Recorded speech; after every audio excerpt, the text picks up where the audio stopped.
कैसे हैं आप लोग। मैं रवि तिवारी आपके सामने फिर से।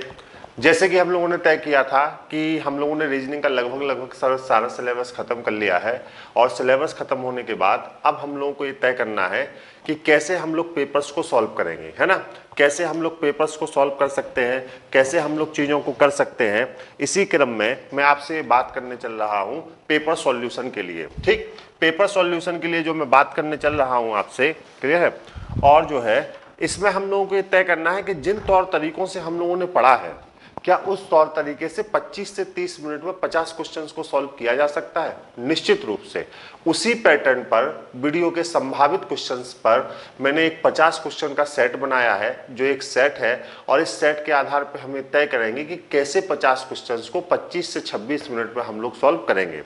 आपको इस तरीके से रीजनिंग बताया गया है, पढ़ाया गया है, तैयार कराया गया है रिवीजन मोड में कि आप 25 से 26 मिनट में क्वेश्चन को सॉल्व कर लें। पहले 50 क्वेश्चन हमने लिए हैं एक सैंपल के तौर पर, और 2 पेपर हम लोगों को इस मोड पर सॉल्व करने हैं। क्योंकि इसमें मैंने एज रिलेटेड क्वेश्चन शुरू नहीं डाले हुए हैं, क्योंकि एज रिलेटेड क्वेश्चंस की आपकी क्लास अभी नहीं हुई है। वो कल या परसों में संदीप सर लेंगे, सोमवार मंगलवार को, तब फिर एज रिलेटेड क्वेश्चंस के अलावा जितने लगभग क्वेश्चंस हैं मैंने इसमें आपके डाले हुए हैं या इसमें रखे हुए हैं, जिनको हम सॉल्व करेंगे। एक पेपर हम लोग आज सॉल्व करते हैं और एक पेपर हम लोग मंगलवार को सॉल्व करेंगे। आज सॉल्व कर रहे हैं, रविवार आज थोड़ी सी नेट की प्रॉब्लम है, इसलिए मैं लाइव नहीं हो पा रहा हूं। और एक क्लास आपकी रिकॉर्डिंग मोड में आपको जा रही है, रिकॉर्ड हो रही है, जो कि आज शाम को या कल आपको पहुंच जाएगी। ठीक, तो आज रविवार के दिन हम लोग पहला पेपर सॉल्व कर रहे हैं और एक दिन छोड़ के मंगलवार के दिन हम लोग फिर दूसरा पेपर सॉल्व करेंगे इसका, जो 2 पेपर मुझे आपको सॉल्व कराने हैं। तो देखिए, मेरी घड़ी के हिसाब से जिस समय मैं आपको पेपर सॉल्व करा रहा हूं, ठीक 12:45 बजे का समय हुआ है मेरी घड़ी में। और अगर हम इस वीडियो की ड्यूरेशन को देखें तो हमें इस टाइम को लेकर चलना है कि लगभग जैसा मैंने आपको बताया है कि मैं 25 मिनट में आपको 50 क्वेश्चंस के आसपास सॉल्व करा दूं, क्लियर। और उन्हीं पैटर्न पर या उस पर जिस पर मैंने आपको कराया है। तो ठीक, अगर मैं देखूं तो मेरे जो है घड़ी हुई है उसमें इस समय 12:40 का समय हुआ है, जब मैं इस मार्कर को खोल के आपके सामने शुरुआत कर रहा हूं। और अब टाइम देखते चलिए कैसे हम लोग इसको सॉल्व करते हैं। सारे कॉन्सेप्ट्स मैंने आपको क्लियर किए हैं। जैसे पहला क्वेश्चन डाइस से, मान लीजिए क्वेश्चन आपके सामने है, नीचे पासे के प्रारूप में दर्शाया गया है कि इस पासे में एक अंक के विपरीत फलक पर क्या होगा। तो मैंने आपको बताया है स्टैंडर्ड और नॉन स्टैंडर्ड डाइस के बारे में अच्छे से बताया है कि अगर किन्हीं 2 पड़ोसी सतहों का योग 7 नहीं हो तो पासा क्या होता है, स्टैंडर्ड होता है। और स्टैंडर्ड पासे में, मानक पासे में 2 विपरीत सतहों का योग हमेशा कितना होता है, 7 होता है। अगर हम इस पासे को देखें तो केवल एक ही आकृति आपको दी गई है, और एक ही आकृति वाला पासा कैसा हो सकता है, नो सरफेस कॉमन पासा हो सकता है। अच्छे से आपको पढ़ाया गया है। अब आप देखिए, 5 और 1 6, 3 और 1 4, 5 और 3 8, ये कहीं से 7 नहीं है। इसका मतलब ये डाइस कैसा है, स्टैंडर्ड है। तो स्टैंडर्ड डाइस में 2 विपरीत सतहों का योग हमेशा कितना होगा, 7। तो अगर पूछा गया है एक का विपरीत क्या होगा, तो अगर 2 विपरीत सतहों का योग 7 होता है तो एक में हम कितना जोड़ें कि 7 हो जाए, तो आप कहेंगे 6। तो ये देख के ही क्वेश्चन सॉल्व हो जाएगा। एक का विपरीत क्या होगा बताओ, 6 होगा।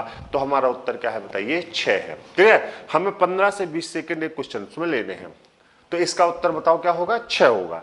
आगे चलते हैं। दूसरा क्वेश्चन जो आपको दिया गया है, नीचे पासे के प्रारूप में, एक तरह से आपका रिवीजन है। नीचे पासे के प्रारूप में दर्शाया गया है इस पासे में 2 के विपरीत क्या होगा। अब गौर से देखिए, उसी पैटर्न पे है, 2 और 3 5, 3 और 1 4, 2 और 1 3, कहीं से 7 नहीं है। इसका मतलब डाइस कैसा है, स्टैंडर्ड है।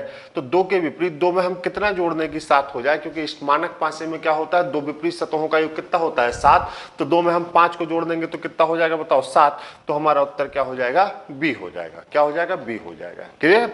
तीसरे पासे पे जब हम चलते हैं, तीसरे क्वेश्चंस पे हम चलते हैं, तो यहाँ पे हम तीसरे क्वेश्चंस को देखते हैं जब, तो यहाँ पे क्वेश्चंस आपको दिया गया है, नीचे के पासे के प्रारूप में इस पासे में 3 के विपरीत क्या होगा। अब गौर से देखिए, मैंने आपको बताया है यहाँ पे 4 और 3 कितना होगा, 7।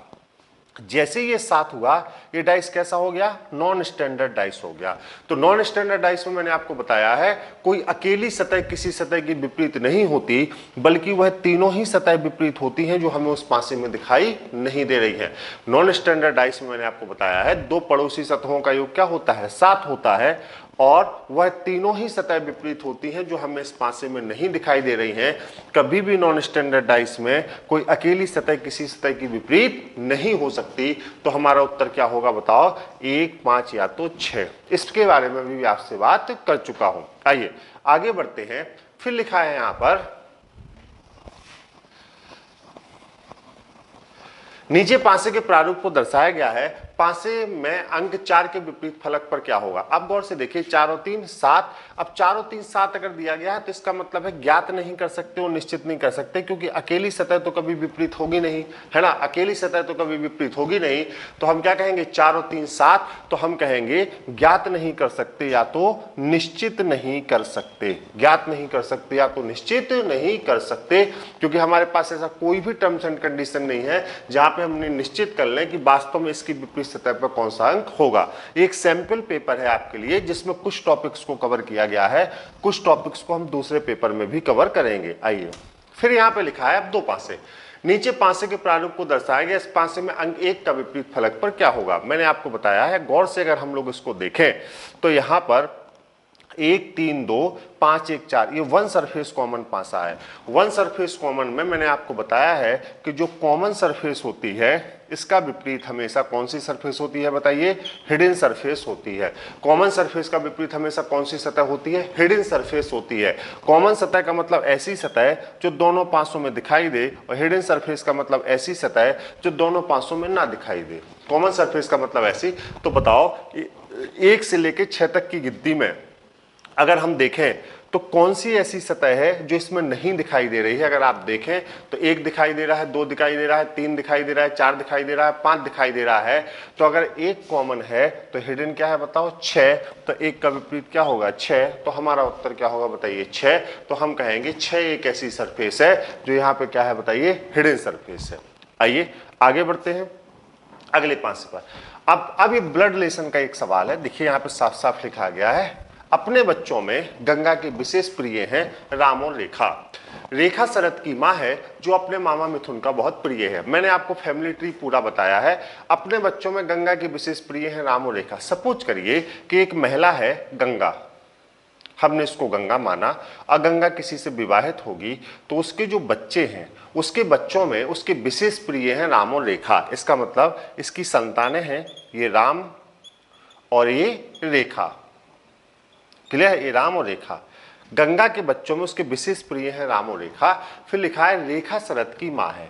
रेखा मां है किसकी बताइए, शरद की। नाम से ही क्लियर है कि शरद क्या होगा, मेल होगा।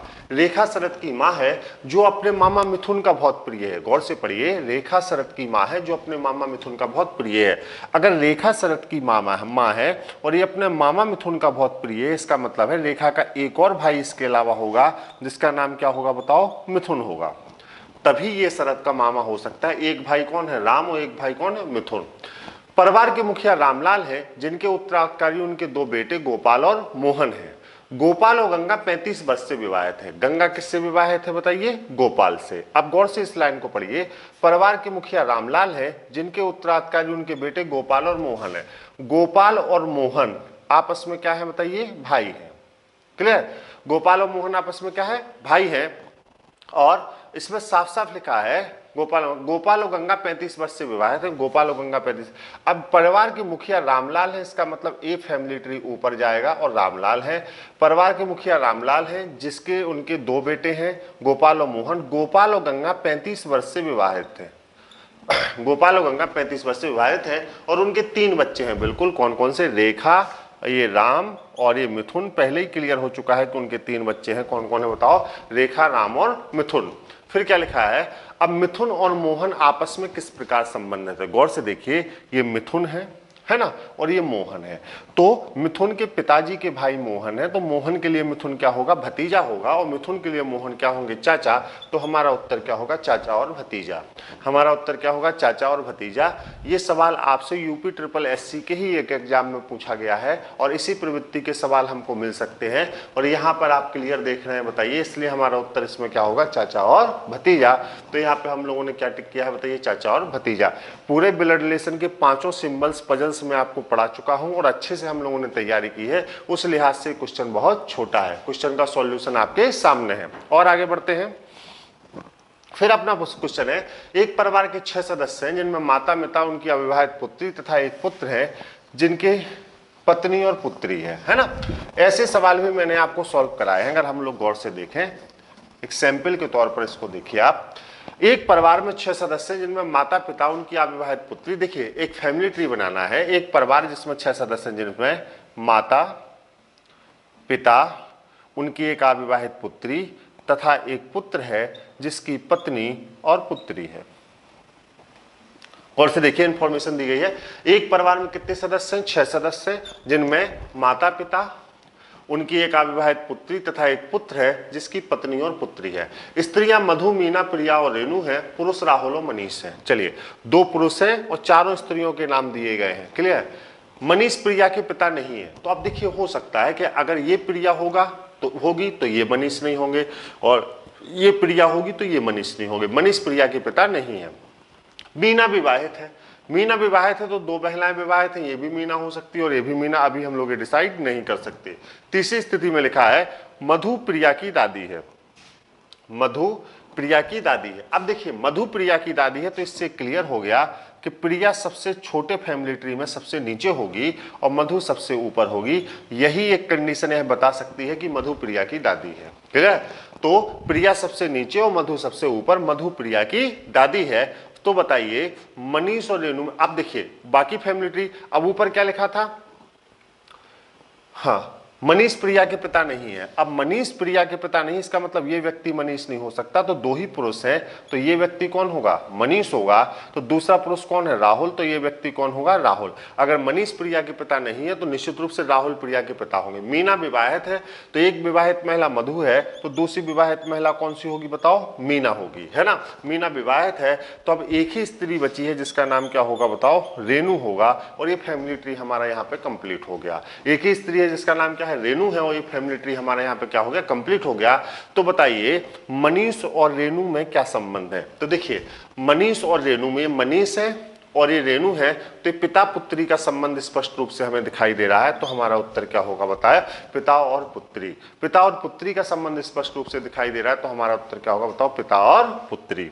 आगे बढ़े हम लोग, आइए आगे लेते हैं हम लोग क्वेश्चंस को और आगे चलते हैं। यहाँ पे आगे अगर हम लोग बढ़े यहाँ पे तो देखिए पी क्यू का भाई है, आर क्यू की माँ है, एस आर का पिता है, टी एस की माँ है। तो बताइए पी का टी से क्या संबंध है? अगर आपके लेवल पे देखें तो आपने बहुत बड़े बड़े सवाल लगाए हैं, लेकिन ये आपके ट्रिपल एससी का ही एक सवाल, यूपी ट्रिपल एससी का। पी क्यू का भाई है, देखिए पी भाई है क्यू का, पी का जेंडर क्लियर है लेकिन क्यू का जेंडर क्लियर नहीं है।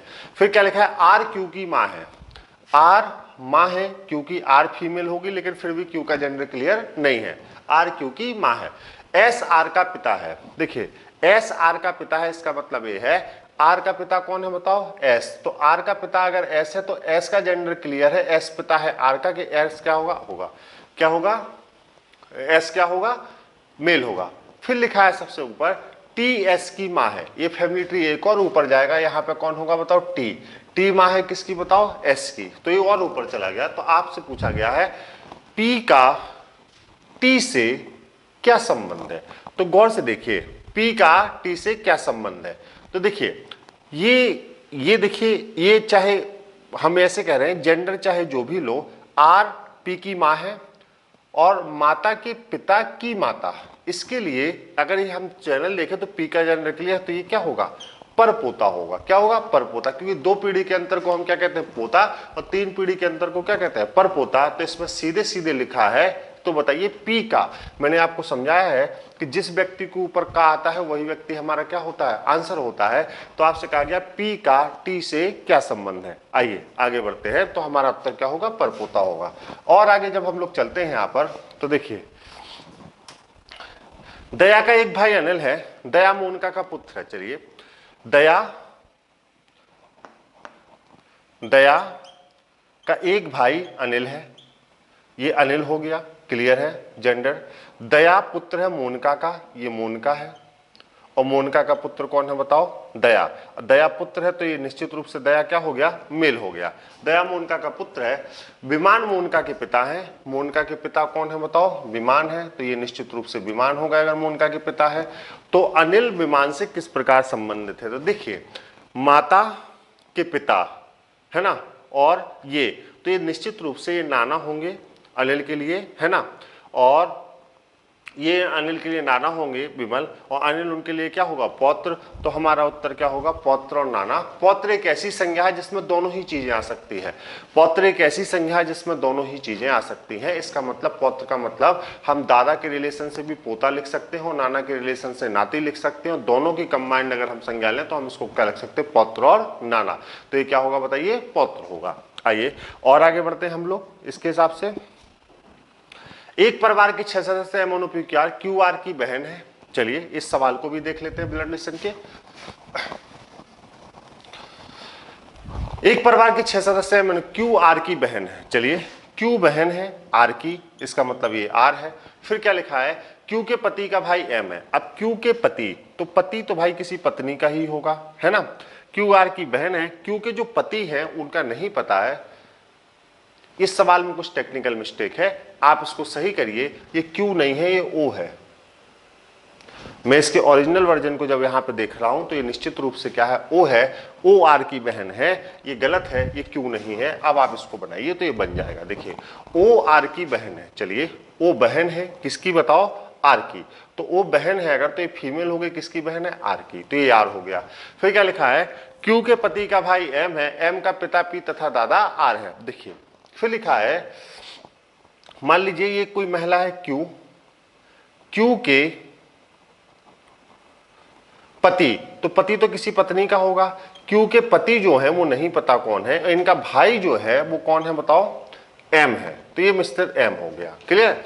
Q के पति किसी पत्नी का ही होगा, ये मेल के लिए जगह छोड़। Q के पति का भाई M है, M का पिता P तथा दादा R है। अब M का पिता P है, M का पिता कौन है, P है, और दादा कौन है, R है। तो अगर दादा R है तो अब ये फैमिली ट्री आपका यहां से कनेक्ट हो जाएगा, क्योंकि R से सिंगल बॉन्ड से पहले से कौन जुड़ी हुई है, O जुड़ी हुई है ना।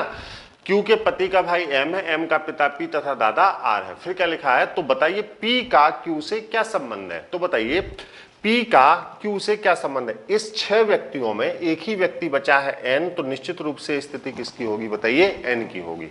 ये स्थिति किसकी होगी, N की होगी। तो यहां पे लिखा है Q के पति का भाई M है, M का पिता P तथा दादा R है। तो बताइए P का Q से क्या संबंध है। Q से किसका संबंध लेना है, P का Q से क्या संबंध है। तो देखिए इसके लिए 2 पुत्र हैं, तो पुत्र की पत्नी पिता के लिए क्या होगी बताइए, पुत्र की पत्नी पिता के लिए क्या होगी बताइए। तो हम सीधे कह सकते हैं ससुर होगा ये, क्योंकि P का आंसर P होगा, क्योंकि P के ऊपर क्या है, का। तो P का संबंध हमें किससे लेना है, Q से। तो यहां पे बताओ हमारा आंसर क्या हो जाएगा, ससुर हो जाएगा, फादर इन लॉ। तो ये हमारा उत्तर होगा फादर इन लॉ। ठीक, पहला पेपर सॉल्व करा रहा हूं तो सैंपल पेपर के सवाल जो है मैंने कोशिश की है कि हर टॉपिक का एक प्रॉपर रिवीजन हो जाए। तो 5-5 सवाल हर टॉपिक से लिए हैं, ताकि तीन पेपर्स में हम लोग सारे टॉपिक्स को भी कवर कर लें एक तरीके से, और आपका एक रिवीजन भी करा दें। ठीक है, तो आप ऐसे मत सोचिएगा कि एक ही सिक्वेंस के सारे सवाल हैं, बाकी अगला जो पेपर होगा इससे बेहतर होगा। एक महिला की ओर इशारा करते हुए, देखिए मैंने आपको इशारा वाले क्वेश्चन भी पढ़ाए हैं, तो मैंने वहां पे बताया है कि आपको हमेशा ऐसे क्वेश्चंस लेने हैं, ऐसे क्वेश्चंस हमेशा आपको लेने हैं यहाँ पर, कि ऐसे क्वेश्चंस आपको यहाँ पे लेने हैं। जब इस तरीके के क्वेश्चंस हम लोग सॉल्व करें इशारा वाले, तो सबसे पहले उस व्यक्ति को बनाना है जो व्यक्ति कह रहा है, और फिर उस व्यक्ति को बनाना है जिस व्यक्ति के बारे में कहा जा रहा है। एक महिला की ओर इशारा करते हुए सैलिस ने कहा, वह मेरी माँ की बेटी के पिता की माँ की बेटी है। देखिए कभी भी ऐसे सवालों को इकट्ठा मत पढ़िए, आप धीरे धीरे पढ़िए। जो कह रहा है उसको सबसे पहले बनाइए। सैलिस ने कहा, सैलिस कह रहा है, क्लियर है। एक महिला की ओर इशारा करते हुए क्या कह रहा है, वह मेरी माँ, सैलिस की माँ ये हो गई, सैलिस की माँ। वह मेरी माँ की बेटी, तो इसकी माँ की बेटी जो होगी वो सैलिस की बहन होगी। वह मेरी माँ की बेटी के पिता, माँ की बेटी के पिता जो होंगे वो सैलिस के भी पिता होंगे, इनके पति होंगे। मैं सब यहां पर कर रहा हूं। वह मेरी माँ की बेटी के पिता की माँ, पिता की जो माँ होंगी वो इनकी ग्रैंड मदर होंगी। मैं इसको भी लिख ले रहा हूं, पिता की माँ की बेटी है। पिता की माँ की बेटी मतलब ये वो महिला है जिसकी ओर सैलिस इशारा कर रहा था, संकेत कर रहा था, ये वो महिला है। तो देखिए क्या कह रहा है सैलिस यहां पर, कि सैलिस ने कहा, वह मेरी माँ की बेटी के पिता की मां की बेटी है। तो वह महिला शैलेश से किस प्रकार संबंधित है? तो शैलेश वह महिला शैलेश के पिता की बहन है, तो वो शैलेश के लिए क्या होगी? बुआ होगी। तो यहां पर इस कंडीशंस में हमारा उत्तर क्या होगा बताइए? बुआ होगा। तो ये हमारा उत्तर क्या होगा बताइए? बुआ हो गया। क्लियर? यहाँ पे हमारा उत्तर क्या है? बुआ है भाई। आगे बढ़े, चलिए आगे बढ़ता हूं, फिर आराम आराम से आपको सॉल्व करा रहा हूं। एक सैंपल पेपर है, ठीक। रिकॉर्डिंग की जो है लाइव नहीं हो पा रही है, लाइव होता तो और मजा आता। एक फोटो की ओर संकेत करते हुए किसी महिला ने मोहन से कहा, मैं उस महिला की एकमात्र पुत्री हूं और इसका पुत्र तुम्हारा मामा है। चलिए, एक फोटो की ओर संकेत करते हुए महिला ने मोहन से कहा। चलिए, महिला मोहन से कह रही है, तो जो कह रही है वो महिला ये है कहने वाली। इसको यहां बनाइए, किससे कह रही है? मोहन से। मोहन को लास्ट में बनाइए। मैं उस महिला की एकमात्र पुत्री हूं, ये महिला कह रही है मैं इस महिला की एकमात्र पुत्री हूं। इस महिला की एकमात्र पुत्री ये महिला है। ये जो महिला है, किसी महिला ने मोहन से कहा, ये कहने वाली महिला है। ये मोहन से कह रही है मैं उस महिला की एकमात्र पुत्री हूं और इसका पुत्र तुम्हारा मामा है। और इसी महिला का जो पुत्र होगा वो इसका भाई होगा। ये किसका मामा है? तुम्हारा। इसका मतलब किसका? मोहन का। ठीक है, मैं उस महिला की एकमात्र पुत्री हूं और इसका जो पुत्र है, मतलब इसका जो भाई, तुम्हारा मामा है। ये मोहन का मामा तभी हो सकता है जब मोहन इस महिला का पुत्र हो। जब मोहन इस महिला का पुत्र हो। इस बोलने वाली महिला का मोहन के पिता से क्या संबंध है? इस कहने वाली महिला का, ठीक है, मोहन के पिता से क्या संबंध होगा? तो देखिए, ये महिला है और ये मोहन का पिता है। इस मोहन के पिता के लिए महिला कौन होगी? पत्नी होगी। तो हमारा उत्तर क्या होगा बताइए? पत्नी होगा। क्या होगा? वाइफ होगा या तो पत्नी होगा। क्लियर? आइए आगे बढ़ते हैं। एक पुरुष की तस्वीर की ओर इशारा करते हुए महिला कहती है कि वो मेरे इकलौते बेटे की पिता की बहू का इकलौता पुत्र है। वो महिला उस पुरुष से किस प्रकार संबंधित है? देखिए, ये लिखा है 13वां क्वेश्चन। एक पुरुष की तस्वीर की ओर इशारा करते हुए एक महिला कहती है कि एक पुरुष की तस्वीर की ओर इशारा करते हुए एक महिला कहती है वह मेरे इकलौते बेटे की पिता की बहू का इकलौता पुत्र है। गौर से देखिए, ठीक, ये महिला कह रही है, एक पुरुष की तस्वीर की ओर इशारा करते हुए कह रही है वह पुरुष मेरे इकलौते बेटे, इस महिला का इकलौता बेटा ये हो गया, वह मेरे इकलौते बेटे के पिता, इकलौते बेटे का जो पिता होगा ये महिला है और ये कह रही है, कहने वाली महिला है। क्लियर है? एक पुरुष की ओर तस्वीर की ओर इशारा करते हुए महिला कहती है वह मेरे इकलौते बेटे, ये इसका बेटा हो गया, बेटे के पिता, इस बेटे के जो पिता होंगे वो इनके पति होंगे, इकलौते बेटे के पिता की बहू का, पिता की बहू, अब इकलौता बेटा है तो पिता की बहू जो है वो इसकी पत्नी होगी। पिता की बहू का इकलौता पुत्र है, मतलब इन दोनों का वो पुत्र है। कौन? जो तस्वीर है, फोटो, ये फोटो वाली महिला। तो एक महिला कह रही है, एक फोटो की ओर इशारा करती है हुए वो कहती है वह मेरे इकलौते बेटे के पिता की बहू का इकलौता पुत्र है। तो आपसे पुरुष उस महिला से किस प्रकार संबंधित है? तो आप अच्छे से जानते हैं ये पुरुष उसका क्या होगा? पोता होगा। तो यहाँ पे हमारा उत्तर क्या होगा? पोता होगा। क्या होगा? पोता। तो कुछ हम लोगों ने जो है डिस्कशंस किए आपके वन लाइनर क्वेश्चंस के ब्लड रिलेशन के। आगे बढ़ते हैं हम लोग यहाँ पर। आइए, फिर क्वेश्चन है आपका यहाँ पे एक पंक्ति में विशाल आरंभ से 5वें स्थान पर और अंत से 3रे स्थान पर। तो पंक्ति में बताइए कुल कितने विद्यार्थी है? मैंने आपको खूब अच्छे से बताया है x1 plus x2 minus 1 equal to total. जहां पे मैंने आपको बताया है कि x1 और x2 क्या है? किसी एक पंक्ति में एक ही व्यक्ति के दोनों स्थानों का योगफल। केवल विशाल को लिया गया है, तो विशाल का एक स्थान दिया गया है, बताओ क्या है? 5, और दूसरा स्थान क्या दिया गया है? बताओ 3, और -1, तो टोटल आप निकाल सकते कितना होगा? 7। ये बहुत आसान सवाल थे और इन सवालों को मैंने आपको कराया है। क्लियर? आइए, तो हमारा उत्तर क्या होगा? 7। फिर लिखा है, इसी का दूसरा भाग है कि एक पंक्ति में 8 विद्यार्थी हैं, गौरव आरंभ से 6वें स्थान पर, तो अंत से उसका स्थान क्या होगा? तो टोटल क्या दिया गया है? 8। अब बताओ, गौरव आरंभ से कौन से स्थान पर? 6वें, प्लस अंत से उसका स्थान निकालना है, -1 इक्वल टू क्या है? टोटल।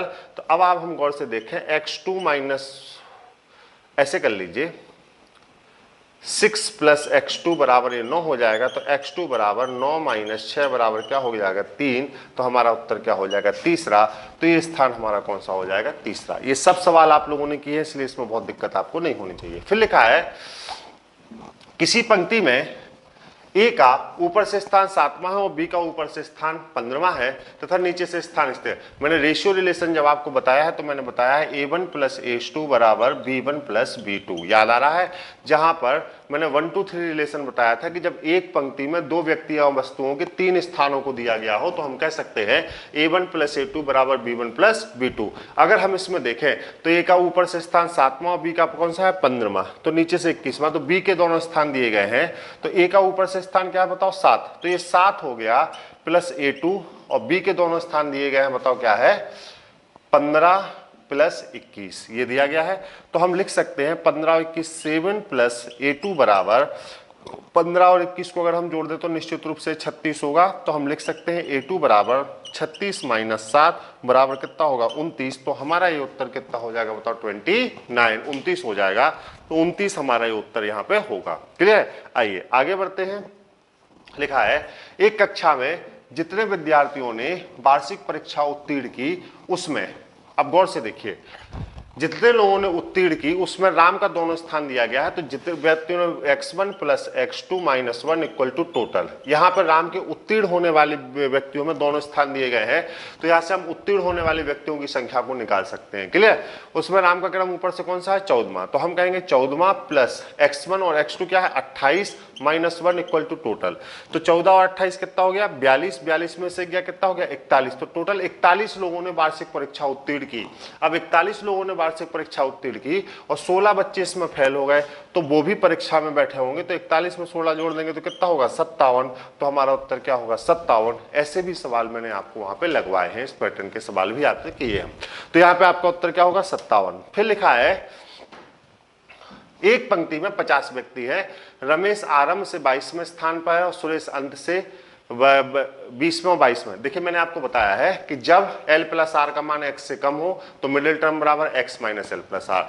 जब l प्लस आर का मान x के बराबर हो, x प्लस 1 के बराबर हो, x प्लस 2 के बराबर हो तो 0, और जब l प्लस आर का मान x प्लस 2 के मान से ज्यादा हो तो हम लोग क्या करते हैं बताइए, x plus 2 l plus R के उस मान में से x प्लस 2 के मान को घटा दीजिए। नोट्स मैंने आपको भेजा है, अच्छे से अगर आप नोट्स रिवाइज करें तो ये चीजें आपको क्लियर हो जाएंगी। आप बताइए मिडिल टर्म के रिलेशन हमारे ये हैं, तो अगर टोटल क्या है 50, तो हमेशा ध्यान रखिए x बराबर क्या होता है कुल व्यक्तियों की संख्या यहाँ पे कितनी है बताओ 50।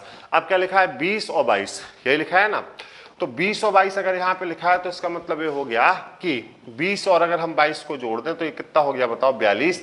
तो x का मान l प्लस आर के मान से क्या है कम है, तो हम कहेंगे x minus l plus R. याद करिए रिवाइज करिए। तो x क्या है 50 और l प्लस आर क्या होगा 42। तो यहाँ पे संख्या कितनी होगी 8। तो हमारा उत्तर क्या होगा 8। इन सब सवालों को लगाने की जरूरत नहीं है, ओरल क्वेश्चन है। आइए और आगे बढ़िए।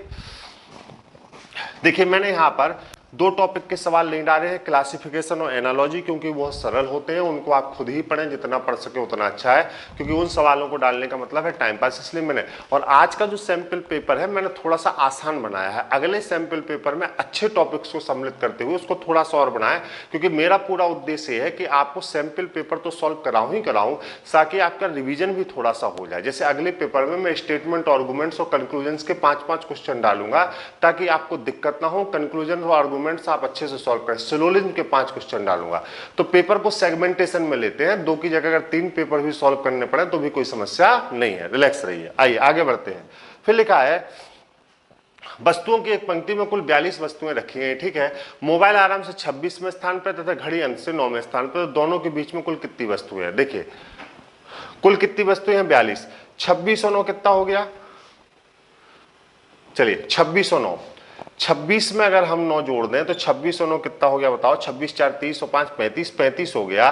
तो l प्लस आर का मान कितना हो गया बताओ 35, और टोटल कितना है x बराबर 42। तो मिडिल टर्म बराबर x minus L plus R, 42 बराबर 35। तो 42 में से जब हम 35 घटाएंगे तो कितना होगा 7। तो हमारा उत्तर यहाँ पे क्या हो जाएगा बताओ 7 हो जाएगा। आइए और आगे बढ़ते हैं। लिखा है 53 विद्यार्थियों की पंक्ति में सुमित आराम से 35वें स्थान पर तथा मोहन अंत से 22वें स्थान पर है। तो इनके बीच में कुल कितने तो कुल 53 है। तो आप देखिए, आप 22 और 35 को जोड़ दीजिए तो 35 प्लस 22 बराबर ये हो जाएगा आपका कितना बताओ, 57 हो जाएगा, है ना। और x की वैल्यू कितनी है 53। अब ये देखिए मान x प्लस 2 के मान से ज्यादा हो गया, इसका मतलब x प्लस 2 बराबर कितना होगा 55। याद करिए वो दिन, x प्लस 2 कितना होगा 55। तो अगर ये 55 हो गया तो फिर हम क्या करते हैं, 57 में से x प्लस 2 के मान को घटा देंगे। तो हम किसके मान को घटाएंगे 55, तो कितना बचेगा 2। तो यहाँ पे हमारा उत्तर कितना हो जाएगा 2। ये सब सवाल आप पढ़ चुके हैं। और आगे बढ़िए, एक पंक्ति में लिखा है राजेश आरंभ से 8वें स्थान पर है और अजय अंत से 5वें स्थान पर है। दोनों के बीच में यदि 2 विद्यार्थी हों तो कुल विद्यार्थियों की अधिकतम और न्यूनतम संख्या क्या है। पहले मैंने आपको बताया है कि सवाल सॉल्व करने से पहले एसडी और एमडी के बीच का अंतर देख लीजिए। अगर ये अंतर 2 से कम है तो हम सवाल को सॉल्व नहीं करेंगे। न्यूनतम संख्या ज्ञात नहीं क्या, ये एमडी है 100%, ये एसडी है और सॉरी ये बीडी है और ये क्या होगा बताओ एसडी है। तो 5 में से 2 गया तो कितना बचा 3। इसका मतलब है हम न्यूनतम और अधिकतम संख्या दोनों को ज्ञात कर सकते हैं। तो अधिकतम संख्या का मतलब BD plus SD plus MD, है ना। तो बताओ बीडी कितना है हमारा 8, एसडी कितना है 5 और एमडी कितना है 2। 8 और 5 13 और 2 15। तो ये तो 15 हो गया। अब देखिए 3 ऑप्शन, चारों ऑप्शन में 15 है, इसलिए हम ऑप्शन टिक नहीं कर सकते। तो अब हमारा दूसरा जो न्यूनतम संख्या है वो क्या है, SD minus MD minus 2 plus क्या होगा बताओ बीडी। तो एसडी का मान कितना है बताओ, एसडी का मान कितना है 5 और एमडी का मान कितना है बताओ 2 माइनस 2 प्लस बीडी कितना है बताओ 8। 5 में से 2 गया कि 3, 3 में से 2 गया 1 और 1 प्लस 8 बराबर कितना हो गया 9। तो हमारा रेशियो क्या हो गया 15 और 9 का। तो हमारा उत्तर क्या हो जाएगा 15 और 9। इसकी सारी टर्म्स एंड कंडीशंस मैंने आपको पढ़ाई है और क्लियर भी की हैं। 21 आइए अब देखिए 22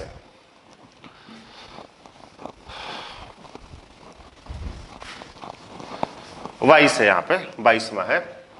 एक पंक्ति में प्रकाश आरंभ से 27वें स्थान पर है और संजय अंत से 15वें स्थान पर है। दोनों के बीच में 8 लोग हों तो देखिए आराम से हो जाएगा। ये क्या है बताओ, साफ साफ दिख रहा है, ये बीडी है, ये क्या है बताओ एसडी है और ये क्या है बताओ एमडी है। और निश्चित रूप से एसडी माइनस एमडी का मान 2 से क्या है अधिक है। तो पहले तीनों को जोड़ दीजिए आप, 27 प्लस 15 प्लस 8। तो ये तो अधिकतम संख्या हो जाएगी। 27 15 कितना हो जाएगा 42, 42 और 8 कितना हो जाएगा 50। तो ये 50 है, लेकिन हम ऑप्शन नहीं कर सकते क्योंकि 3 ऑप्शन में 50 है। तो न्यूनतम संख्या के लिए हम क्या करेंगे एसडी माइनस एमडी। तो यहाँ पे क्या है बताओ 15 माइनस 8 और SD minus MD minus 2 plus BD बताओ कितना है 27। तो 15 माइनस 8 बराबर 7, 7 में से 2 क्या गया 5, 5 और प्लस 27 बराबर कितना हो गया 32। तो यहाँ पे हमारा उत्तर क्या होगा 32। तो हमारा ऑप्शन हो सकता है 50 और 32। आइए आगे चलते हैं। लिखा है एक कॉलेज पार्टी में, अरेंजमेंट के क्वेश्चन भी मैंने आपको कराए हैं। एक कॉलेज पार्टी में 50 लड़कियां हैं, है ना, एक पंक्ति में बैठी हैं। पी एम के बाईं ओर और ओ के दाईं ओर है। मैंने आपको अच्छे से क्लियर किया है कि जब दिशा नहीं दी गई हो तो आप जो है एक दिशा को तय कर सकते हैं, एक पंक्ति की दिशा को तय कर सकते हैं। कैसे, कॉलेज पार्टी की 5 लड़कियां एक पंक्ति में बैठी हैं, पी एम के बाईं ओर और ओ के दाईं ओर बैठी है। चलिए अगर हम नॉर्थ की ओर सबको मान लें तो ये 12 की दिशा है, तो ये 3 होगा, ये 9, 12 से 9 की ओर जाना लेफ्ट और 12 से 3 की ओर जाना राइट। तो हमने मान लिया कि ये सबके राइट है और ये सबके लेफ्ट है। लिखा क्या है यहाँ पे, पी एम के बाईं ओर ओ के दाईं ओर बैठी है, ठीक है, आर बैठी है एन के दाईं ओर। तो चलिए पी एम के बाईं ओर, तो सबका बायां ये है, तो पी बैठी है एम के बाईं ओर और किसके, देखो पी एम के बाईं ओर और ओ के दाईं ओर और ओ के दाईं ओर, ओ के राइट एम के लेफ्ट बैठी है। आर बैठी है एन के दाईं ओर, आर कहां बैठी है एन के लेफ्ट बैठी है और ओ के बाईं ओर। तो ओ का बायां इस तरफ है, तो ये आर ओ के बाएं हैं और एन के कहां बैठी है बताओ, आर एन के दाईं ओर बैठी है। तो बताइए पांचों हो गई। तो बताइए सबसे बीच में कौन बैठा है, तो कौन बैठा है बताओ, ओ बैठा है। तो हमारा उत्तर क्या होगा, ओ होगा। आगे बढ़ते हैं, ये सब सवाल आसान है, ठीक है। ये लिखा है, इस सवाल को भी मैं आपको शायद करा चुका हूं। वहां पे जब हमें दिशा नहीं दी जाती है तो हमें मान लेते हैं, जैसे हमने यहाँ पे माना कि 2 पंक्तियां आमने सामने हैं और इसमें 3-3 लोग बैठे हैं, 2 3 1 2 3। फिर लिखा है ओ की स्थिति क्यू के पड़ोस में पी के विकर्णवत है। एन की स्थिति, चलिए ओ किसी भी पंक्ति के अंत में नहीं है, क्यू किसी भी पंक्ति के अंत में नहीं है, तो हमने क्यू को यहां बिठा लिया। देखिए ये लेफ्ट होगा, ये राइट होगा। देखिए इन सबका जो है चेहरा कहाँ है, साउथ की तरफ है, आमने सामने बैठने की स्थिति में, और इन सबका चेहरा कहाँ है, नॉर्थ की तरफ है। तो अगर हम घड़ी के हिसाब से देखें तो इनका लेफ्ट है, इनका क्या है, राइट, तो ये इनका क्या होगा, राइट, और इनका क्या होगा, लेफ्ट। ठीक, अब हम देखें क्यू किसी भी पंक्ति के अंत में नहीं है। पी की स्थिति आर के बाईं ओर से दूसरी है। चलिए पी की स्थिति दूसरी है, अब सबका बायां है, तो ये पी की स्थिति दूसरी है आर के बाईं ओर, तो आर के बाईं ओर से पी दूसरा है, पहला दूसरा, तो यहाँ पे हमने पी लिख दिया। फिर क्या लिखा है, ओ की स्थिति क्यू के पड़ोस में पी के विकर्णवत है। ओ की स्थिति क्यू के पड़ोस में, तो क्यू के पड़ोस में ये ओ हो गया, ओ की स्थिति क्यू के पड़ोस में, वो पी के विकर्णवत है। हम ओ को यहाँ पे भी बिठा सकते थे, लेकिन ओ पी के सामने हो जाता, हमें विकर्णवत लेना था, तो ये विकर्णवत हो गया। Clear, okay, विकर्णवत। एन की स्थिति आर के पड़ोस में है। चलिए आर के पड़ोस में एन की स्थिति यही हो सकती है, तो फिर एक ही व्यक्ति बचा है, कौन बताओ, एम, तो 100% है, एम यहां बैठेगा। तो लिखा है इस सूचना के आधार पर ये बताइए कि एन के सामने कौन बैठा है, तो एन के सामने कौन बैठा है, क्यू, तो हमारा उत्तर क्या हो जाएगा, क्यू हो जाएगा। क्लियर, आइए फिर अगले क्वेश्चन पर चलते हैं। हाँ देखिए लिखा है ABCD और 5 स्कूल हैं जिनका मुख उत्तर की ओर है। आइए कोई बात नहीं, और फिर लिखा है ABCD 5 स्कूल हैं जिनका मुख उत्तर की ओर है। ठीक, तो उत्तर की ओर मुख का मतलब ये हो गया, आराम से समझ लीजिए, सबका लेफ्ट है, ये सबका क्या है, राइट। उत्तर की ए ई और बी के बीच में है। देखिए ए बीच में है, ई और बी के, तो हम ये तय नहीं कर सकते, हो सकता है ये ई हो सकता है ये बी हो। ए ई और ई के बी के बीच में है। ई डी के दाईं ओर है। चलिए ई दाईं ओर है किसके, डी के, तो डी के दाईं ओर होने के लिए 100% है कि इसको बी बैठना पड़ेगा, इसको ई बैठना पड़ेगा, तभी ई डी के दाईं ओर होगा। डी के दाईं ओर कौन होगा, ई होगा। यदि सी और डी दोनों छोरों पर है, तो एक छोर पर डी है और एक छोर पर कौन है, सी है, तो बताइए कौन सा बाईं, तो बताइए सी के बाईं ओर कौन सा स्कूल है, तो सी के बाईं ओर कौन सा स्कूल होगा, बी, तो हमारा उत्तर क्या होगा, बी। तो देखिए लगभग हम देखें तो हमने 25 मिनट की ड्यूरेशन में हम 25 क्वेश्चन तक पहुंचे। ये सैंपल था एक आपके लिए, है ना। अगर हम तेजी से सॉल्व करें तो हम 30-35 मिनट में अपने लक्ष्य तक पहुंच सकते हैं, लेकिन उसके लिए आपको 10-20 पेपर किसी अच्छे मॉडल टेस्ट पेपर से घर पर सॉल्व करने होंगे। आज आप कह रहे होंगे कि सर ज्यादा क्वेश्चन एक ही टॉपिक से हो गए, कोई बात नहीं, ये उन्होंने बनाए हैं।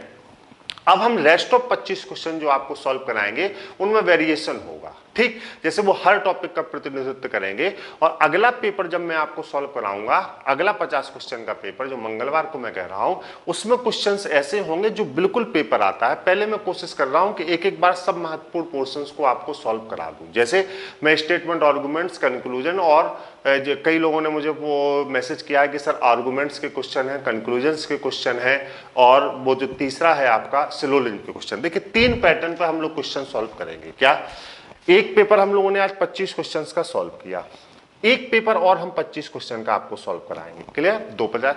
इसके बाद फिर एक जो पेपर में 25 क्वेश्चन में आपको कल सॉल्व कराऊंगा, 25 आज कराए। इसके बाद में एक पूरा 50 क्वेश्चन का complete paper level of difficulty के हिसाब से मैं आपको सॉल्व कराऊंगा मंगलवार या बुधवार में, जो बिल्कुल प्रॉपर वीडियो का पेपर होगा उसको मैं आपको यहाँ पे सॉल्व कराऊंगा लेवल ऑफ डिफिकल्टी के हिसाब से। ठीक है, जिसमें सब नए क्वेश्चन होंगे। ठीक, तो थोड़ा सा आप लोग भी रिवीजन करिए और देखते हैं हम लोग, और ऐसे आपको लगभग किसी अच्छे प्रैक्टिस सेट से लगभग 30 से 35 पेपर सॉल्व करने हैं जो आपके फ्रिक्वेंट, क्योंकि आपकी तैयारी पूरी है, आपको सब आता है, बस अगर दिक्कत है तो थोड़ी सी रिवाइज करने की दिक्कत है ना। तो इन चीजों को ठीक से रिवाइज करिए।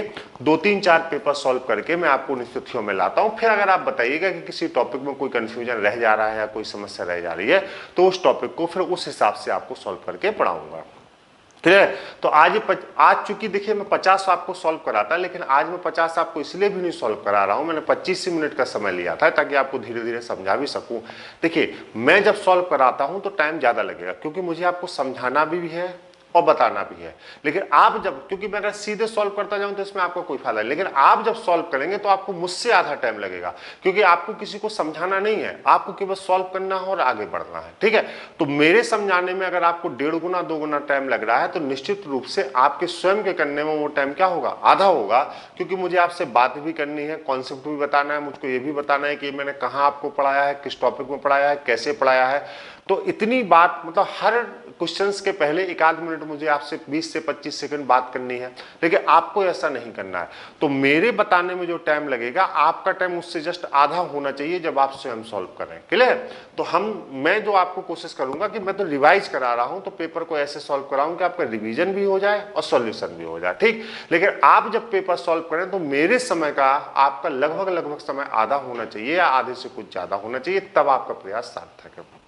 चलिए, इसी तैयारी के क्रम को कल भी आगे बढ़ाएंगे और एक 25 क्वेश्चन इसके आगे के कल भी सॉल्व करेंगे और परसों फिर एक 50 क्वेश्चन का बुधवार बृहस्पतिवार में एक पूरा पेपर सॉल्व करेंगे। ठीक है, छुट्टी भी आ रही है दशहरा वगैरह, उसमें भी मैं आपकी मदद करूंगा, चिंता मत करिए। और करंट की भी चीजें मैं धीरे धीरे जो है आपको डालना शुरू करता हूँ। ठीक, आज के लिए इतना ही, ढेर सारी शुभकामनाएं। कल फिर मुलाकात होगी। नेट नहीं चलने की वजह से लाइव नहीं आया, लेकिन रिकॉर्ड हुआ है और रिकॉर्डिंग फॉर्म आपके पास पहुंच जाएगा। हो सकता है कोशिश करेंगे कि कल लाइव हो, है ना। चलिए, आज के लिए इतना ही। तो फिर आज की बात को अब हम लोग यहीं खत्म कर लेते हैं और यहीं खत्म करने के बाद इसी तैयारी के क्रम में हम लोग आगे बढ़ते हैं कि कैसे हमें तैयारी करनी है, कैसे हमें चीजें होनी है। ठीक है, तो कल फिर इसके क्रम को आगे बढ़ाएंगे। आज के लिए इतना ही। Thank you.